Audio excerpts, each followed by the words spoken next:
Nordic Hempi kliendid küsivad tihtipeale, kas on tegemist estikasordiga, sellepärast et nad on meilt harjunud estikat ostma ja miks nad seda kindlasti tahavad saada, on see, et siin kasvanud seemnes on THC sisaldus väga väike.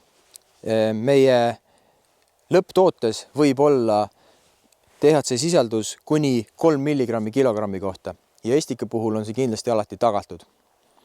Teine aspekt, miks kliendid soovivad saada estikat, on just see, et me saame siin tagada kvaliteedi oma seemne suurusega.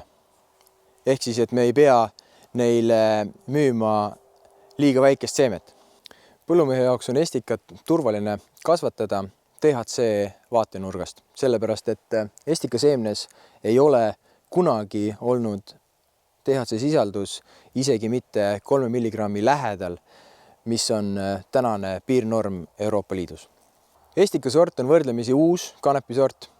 Sellel hooajal on estika põldudel 3. hooaega ja seda ei tehta ainult Eestis. Meil on ka Saksamaal, Lätis ja mujal Euroopas partnerid, kes kasvatavad estikasorti ja on siiamaani rahul.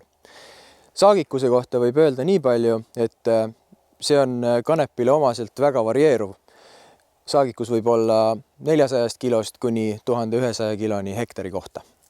Estika kasvatamine õnnestub nii mahedas kui tavapõllumajanduses ja mõlemad variandid on meie jaoks väga oodatud.